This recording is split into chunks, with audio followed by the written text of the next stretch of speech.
रीइंकार्नेशंस के एपिसोड 313 के साथ हाजिर है। तो लास्ट एपिसोड के एंड पे हमने देखा था लिंजो इन्फिनिट सन बुद्धा से कहता है कि मुझे जाकर रूइंस के बारे में पता करना है कि आखिर ये रूइंस कहाँ से आई और जो पावर्स जो है ये जो 6 पंख वाले गार्ड किंग के पास है ये कहाँ से आ रही हैं। लिंजो वहाँ से वापस आने के बाद अपने रूम में जाकर कल्टीवेट करने के लिए बैठ जाता है, क्योंकि वो रूइंस जो होती है वो अभी भी उसके हाथों के ऊपर होती है, वो साइंस जो होते हैं उसके हाथ के ऊपर होते हैं और उन्हीं को वो एनालाइज करने लगा है। रूइंस की पावर काफी ज्यादा होती है। तुम्हारा लिंजो कहता है कि यहाँ पर इसकी पावर्स इतनी ज्यादा है कि मुझे कॉन्स्टेंटली अपने गार्ड किंग ऑर्डर को यूज करना पड़ रहा है, टाइम और स्पेस को दोबारा से रिवर्स करके इसको दोबारा से मेंटेन कर रहा हूँ। लिंजो भी वहाँ पर बैठा कल्टीवेट कर रहा था कि उसी के साथ ही भाई जाओली बाहर निकलती है और उसे कहती है थोड़ी देर के लिए सो क्या गई, ये क्या मैं इतनी बुरी तरह जख्मी कैसे हो गई हूँ, ये हो क्या रहा है, अभी तो हमारी किसी से फाइट भी नहीं हो रही, फिर मैं यहाँ पर इतनी बुरी तरह जख्मी कैसे हुई हूँ। वो लिंजो से कहती है कि तुम्हारे पास से इस वक्त जो मुझे स्मेल आ रही है, यानी इस वक्त से मुझे जो पावर्स महसूस हो रही है तुम्हारे पास से, वो पावर्स 12 यूनिवर्स की नहीं है। तुम्हारा लिंजो कहता है तुम्हारी इस बात का क्या मतलब है, क्या तुम इन पावर्स को पहले भी देख चुकी हो। भाई जाओली उसे कहती है कि हाँ मैं इन पावर्स को पहले देख चुकी हूँ, ये 12 यूनिवर्स की बिल्कुल भी नहीं है, लेकिन फिलहाल के लिए मुझे इसका कोई भी आइडिया नहीं है कि ये कहाँ से आई है और कौन सी पावर्स हैं। लेकिन तुम्हारे पास जो गार्ड किंग ऑर्डर है वो तो टाइम को रिवर्स कर सकता है ना, क्या तुम उससे इसको देख नहीं सकते, क्या तुम उससे नहीं देख सकते कि ये पावर्स कहाँ से आई हैं, क्योंकि तुम इन पावर्स को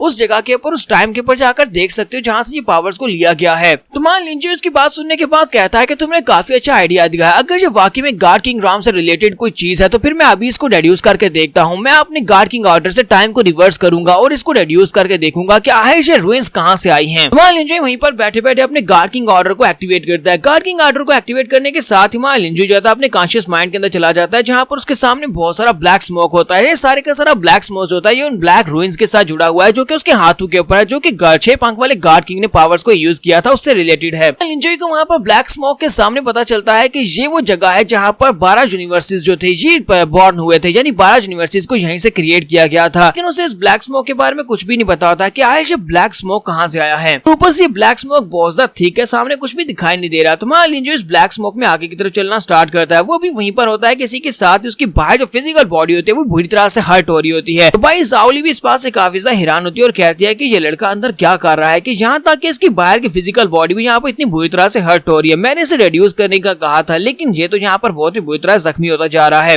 लेकिन क्योंकि हमारे लिंजो के पास गार्ड किंग ऑर्डर होता है तो गार्ड किंग ऑर्डर साथ साथ टाइम को रिवर्स करके हमारे लिंजो की बॉडी को रिकवर कर रहा होता है और इसी के साथ ही हमारे लिंजो फिर से पहले वाली शेप में आ जाता है। लिंजो जैसे अपने कॉन्शियस माइंड में ब्लैक स्मोक के अंदर चलना स्टार्ट करता है तो उसे वहाँ पर एनर्जी महसूस होती है। तुम्हारा लिंजो कहता है कि यहाँ पर तो बहुत ही जबरदस्त पावर है, मुझे ऐसा महसूस हो रहा है जैसे कि यहाँ पर सारी एनर्जी को एब्जॉर्ब करने के बाद ब्रेक थ्रू कर सकता हूँ, डायरेक्टली गार्ड किंग राम में पहुंच सकता हूँ। लेकिन मुझे लगता है कि यहाँ पर कोई ना कोई खतरा जरूर छुपा हुआ है, तो क्यों ना मैं जाकर करीब से इसे देख कर आऊँ कि आज यहाँ पर और कौन से खतरे हैं और यहाँ पर इस पावर्स को किस तरह हासिल किया जा सकता है। लिंजो के सामने भी वही रूइंस होती है लेकिन ये ब्लैक कलर की नहीं होती बल्कि गोल्डन कलर की होती है। तुम्हारा लिंजो ब्लैक स्मोक को पार करते हुए जैसे ही आगे की तरफ बढ़ता है साथ ही हमारा लिंजो ब्लैक स्मोक को पार करके आगे पहुंच जाता है जहाँ पर व्हाइट कलर की मिस्ट होती है। वो कहता है कि ये क्या, यहाँ पर तो व्हाइट कलर की मिस्ट भी आ गई, पहले ब्लैक थी जो कि इवल सी महसूस हो रही थी और अब यहाँ पर व्हाइट कलर की मिस्ट है, व्हाइट कलर का धुआं है जो कि मुझे काफी ज्यादा होली महसूस हो रहा है। तो हमारे लिंजो को पता चलता है कि यहाँ पर जो ब्लैक मिस्ट है वो जिन और जैंग की तरह है, यानी ब्लैक और व्हाइट मिस्ट जो बिल्कुल जिन और जैंग की पावर्स की तरह है। अगर आप ब्लैक मिस्ट की पावर को हासिल करोगे तब आप एक डेविल इंसान बन जाओगे और अगर आप व्हाइट मिस्ट की पावर को हासिल करोगे तब आप एक होली इंसान बनोगे। लिंजो कहता है कि अगर मुझे रियल में ये व्हाइट पावर्स मिल जाती हैं तो उसके बाद मैं 6 पंख वाले गार्ड किंग को आसानी से हरा पाऊंगा। यहीं पर हमें बाहर का सीन दिखाते हैं कि भाई जाओली जो होती है वो भी वहां पर व्हाइट मिस्ट में पहुंचने के बाद ब्रेक थ्रू कंप्लीट कर लेती है, क्योंकि हमारे लिंजो की जो कॉन्शियस माइंड में व्हाइट मिस्ट के अंदर पहुंचता है तो उसी वक्त बाइली क्योंकि उसके कॉन्शियस माइंड के साथ जुड़ी हुई है तो इसी के साथ ही वो भी वहां से पावर्स को हासिल करती है और इसी के साथ वो ब्रेक थ्रू कर लेती है। तो भाई जाओली कहती है कि मेरी सारी की सारी इंजरीज हील हो चुकी हैं और मुझे लगता है कि तकरीबन 1 साल तक अगर मैं इसी व्हाइट मिस्ट के अंदर बैठी रहती हूँ तो 1 साल के अंदर अंदर मैं दोबारा से अपनी पीक तक पहुंच जाऊंगी और मेरी पावर्स दोबारा पहले जैसी हो जाएंगी। हमारा लिंजो 2 महीने तक वहीं पर बैठकर सबको कंप्रीहेंड करता है। 2 महीने के बाद जब उठता है तो उसने ब्रेक थ्रू कंप्लीट कर लिया होता है। तो इसी के साथ ही भाई जाओली से पूछते हैं कि मुझे बताओ कि वो कौन सी जगह थी जहाँ पर तुम गए हुए थे और वहाँ पर से तुम्हें क्या कुछ हासिल हुआ है। लिंजो से कहता है कि मुझे उस जगह के बारे में कुछ भी नहीं पता, चलो फिलहाल के लिए हम उसे ओरिजिन कहते हैं, यूनिवर्स वहीं से क्रिएट हुए थे इसी वजह से मैं उसे ओरिजिन का नाम देता हूँ। फिलहाल के लिए मुझे इन्फिनिट सन बुद्धा के पास जाना, जाकर उससे पूछना है क्या वो ओरिजिन के बारे में कुछ जानता है। तो भाई जाओली उसे कहती है मुझे भी वहाँ पर लेकर चलो, मैं भी उससे जाकर पूछना चाहती हूँ, मुझे भी ये जानना है। नेक्स्ट सीन हमें इन्फिनिट सन बुद्धा का दिखाया जाता है। हमारा लिंजो इन्फिनिट सन बुद्धा के पास जाता है, जाकर उससे पूछता है क्या तुमने व्हाइट एंड ब्लैक मिस्ट को देखा है, तो ओरिजिन के बारे में तुम क्या जानते हो। इन्फिनिट सन बुद्धा से कहता है कि मुझे यहाँ पर तुम्हारे ओरिजिन के बारे में तो नहीं पता, लेकिन मुझे इतना पता है कि ये 12 यूनिवर्सेस जहाँ से क्रिएट हुए थे उसको जीवी कॉन्टिनेंट कहते हैं। जीवी कॉन्टिनेंट कॉन्टिनेंट जो कि ओरिजिनल कॉन्टिनेंट है, जहाँ से बाकी के 12 यूनिवर्सिटीज की बुनियाद रखी गई थी। तुम्हें उसकी लोकेशन बता सकता हूँ, तुम वहाँ पर जाकर इसको चेक कर सकते हो सकता है कि तुम्हारे जो व्हाइट एंड ब्लैक मिस्ट तुम्हें वहीं से दिखाई दी हो। तुम्हारा लिंजू इन लोगों से कहता है तो फिर ठीक है, चलो जल्दी से जाकर तैयारी मुकम्मल करो। वो डार्क गार्ड से कहता है कि तुम भी जाकर अपनी तैयारियां शुरू करो और बाकी सभी लोगों को भी बता दो कि हम लोग कल यहाँ से निकलने वाले हैं। कल हम लोग जीवी कॉन्टिनेंट के लिए निकलेंगे। यहाँ से नेक्स्ट सीन हमें गॉडेस यूकिंग का दिखाया जाता है। गॉडेस यूकिंग अपनी गार्डन में बैठी होती है और लिंजू के बारे में सोच रही होती है और कहती है पता नहीं मेरे हाइनेस कैसे होंगे। लिंजू उसी वक्त वहाँ पर पहुंच जाता है और कहता है कि अगर तुम पूछना चाहती हो तो मुझसे डायरेक्टली पूछ सकती हो, अब बताओ कि तुम कैसा महसूस कर रही हो। तो वो भी उसे वहाँ पर देखकर बॉसदा खुश हो जाती है और कहती है कि मेरे हाइनेस तुम कैसे हो। तो बॉसदा अच्छी हूँ, मुझे लगता है कि मैंने रात को तुम्हारे बारे में कोई सपना देखा। तुम्हारा लिंजू कहता है कि वो कोई सपना नहीं था बल्कि मैं वाकई में वापस आ गया हूँ, तुम्हें मेरे बारे में और ज्यादा परेशान होने की जरूरत नहीं है। गॉडेस यूकिंग भागती हुई आगे बढ़ती है और उसे कहती है तो क्या वाकई में इतनी सारी रीइंकार्नेशंस के बाद क्या आज भी मैं तुम्हें अच्छी तरह से याद हूँ। तुम्हारा लिंजू से कहता है कि मैं तुम्हें कैसे भूल सकता हूँ, तुम मुझे अच्छी तरह से याद हो। वो इसलिए क्योंकि मैं जितनी बार भी रीइंकार्नेट हुआ हर बार जब मुझे कोई लड़की मिली तो मैं उसके साथ सोया था, लेकिन तुम्हारे साथ मैं सोया नहीं, इसी वजह से तुम मुझे अच्छी तरह से याद हो। गॉडेस उसे कहती है कि मैं तुम्हारे लिए बहुत ज्यादा परेशान थी कि मैं तुम्हें दोबारा कभी नहीं देख पाऊंगी। तुम्हारा लिंजू से कहता है कि मैं भी इस बार में बहुत ज्यादा परेशान था कि मैं भी तुम्हें दोबारा कभी नहीं देख पाऊंगा, लेकिन देखो आज मैं तुम्हारे सामने खड़ा हूँ, दोनों एक दूसरे के साथ हैं। के साथ ही मां लिंजू उसको उठा लेता है और उसे कहता है कि हम दोनों एक दूसरे के साथ हैं तो हमें टाइम को बिल्कुल भी वेस्ट नहीं करना चाहिए। जो मैं पिछली रीइंकार्नेशन में नहीं कर पाया था वो मैं आज यहाँ पर करने वाला हूँ। चलो ठीक है, अब जल्दी से हम लोग चलते हैं और आज रात हम दोनों एक दूसरे के साथ ही गुजारेंगे। और मां लिंजू उसे उठाकर बिस्तर के अंदर ले जाता है और दोनों जाकर बिस्तर के अंदर लेट जाते हैं। तो इसके बाद नेक्स्ट सीन में अगले दिन का दिखाया जाता है। दिन मां लिंजू और उसकी टीम जो होती है जीवी कॉन्टिनेंट के लिए निकल पड़ते हैं। जब ये लोग जीवी कॉन्टिनेंट के ऊपर पहुंचते हैं तो जीवी कॉन्टिनेंट जो होता है ये बहुत ज्यादा सिंपल होता है। जीवी कॉन्टिनेंट के ऊपर लोग वहाँ पर अपनी छोटी छोटी झुग्गियां लगाकर बैठे होते हैं। तो वो लोग कहते हैं ये तो एक बहुत ही सिंपल सा कॉन्टिनेंट है, लगता तो नहीं है कि इसका ओरिजिन कॉन्टिनेंट के साथ कोई ताल्लुक होगा, यानी कि 12 यूनिवर्स के ओरिजिन के साथ कोई ना कोई ताल्लुक है। गार्ड उसे कहता है कि पोसाइडन और बाकी के तीनों वहाँ पर गए हुए हैं पूछगिछ करने के लिए। मुझे लगता है कि बहुत ही जल्दी वो इन्फॉर्मेशन लेकर हमारे पास आएंगे। हो सकता है कि यहीं पर जीवी कॉन्टिनेंट के ऊपर से हमें ओरिजिन तक जाने का रास्ता मिल जाए। पोसाइडन और शेकिलियन वापस आते हैं और आकर उसे बताते हैं। वो उसे कहते हैं योर हाइनेस, हमने एक न्यूज हासिल किया, हमें यहाँ से पता चला है कि ईस्ट की साइड के ऊपर एक सी एरिया है, यानी कि वहाँ पर ओशन है और ओशन रिस्ट्रिक्टेड एरिया है जहाँ पर जो जाता है वो कभी वापस नहीं आता। लगता है कि वही वो एरिया है जहाँ से हम लोग ओरिजिन के अंदर एंटर हो सकते हैं। लिंजू कहता हाँ क्यों नहीं, चलो फिर ठीक है वहीं पर चलते हैं। तो ये लोग अपनी शिप लेकर उस जगह के ऊपर पहुंच जाते हैं। ये लोग सी एरिया के ऊपर पहुंचते हैं तो वहाँ पर जैसे ये लोग अपनी शिप लेकर पानी के उस हिस्सा के ऊपर पहुंचते हैं तो वहाँ पर पानी जो होता है वो बहुत ही अजीब सा रिएक्ट कर रहा होता है। तो ये देखकर बाउंड्री सी एम्परर उन लोगों से कहते हैं यहाँ का सी एरिया तो काफी ज्यादा अजीब लग रहा है, हमारे सी एरिया के मुकाबले में ये बहुत ज्यादा अलग है।